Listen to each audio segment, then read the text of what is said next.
Қайырлы күн, құрметті көрермендер, менің каналыма қош келдіңіздер. Біз бүгін ең оңай әдіспен ең дәмді болып шығатын балықтарды қуыратын боламыз.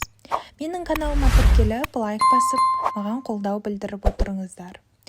Ең алдымен біз балықтарымыздың басын осылай бөлік алып қоямыз да, және бөлшектерге бөліп кесіп алатын боламыз. Мен осылай балықтың ұзыннан етіп кесіп алдым. Сіздерге қалай ыңғайлы, солай кесіп алсаңыздар болады. Құрметті көрермендер, міндетті түрде балықты тура осы әдіспен қуырыңыздар. Сол кезде өте дәмді, әдемі болып шығады, және де өте оңай болып қуырылады. Балықтарымыздың барлығын турап болғаннан соң осылай тұздап шығатын боламыз. Тұзды орташа етіп сепсеңіздер, дәмді болып шығады. Қатты көп сеудің қажеті жоқ. Және айта кететін жайт, балықты тұздап болғаннан соң бірден қуыру қажет, өйткені балық тұздалып көп уақыт тұрып тұрса, дәмсіз болып қалады және ащы болып кетуі мүмкін. Сол үшін бірден тұздап болғаннан соң қуырып тастауымыз қажет.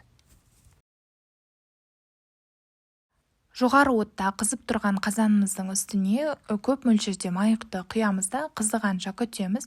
Оған дейін балықтарымыздың барлығын осылай ұнға ойнатып дайындап қоятын боламыз.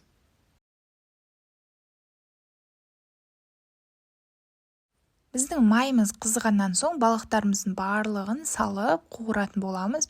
Балықтарымыз жоғары отта пісуі тиіс және қызарғанша күтетін боламыз. Міне осылай үлкен отта пісуі тиіс. Содан соң қызарып әдемі болып бастағанда арғы бетін аударып, оның арғы бетінде пісіріп алатын боламыз.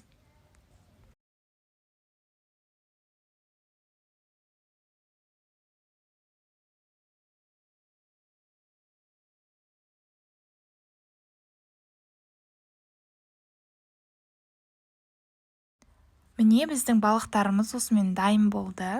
Өте оңай дайындалады. Міндетті түрде тура осы әдіспен дайындап көріңіздер. Тура осы әдіспен дайындасаңыздар, сіздің балықтарыңыз майды өзіне сіңірмей, әдемі болып пісетін болады. Міндетті түрде осы әдіспен дайындап көріңіздер. Маған тура осы әдіспен қуырылған балық өте қатты ұнайды, және де сіздерге ұнайтынына сенімдімін. Баршаңызға сәттілік, астарыңыз дәмді болсын. Сіздермен бірге болған Раушан, және менің каналыма тіркеліп, лайк басып, мені қолдап отырыңыздар.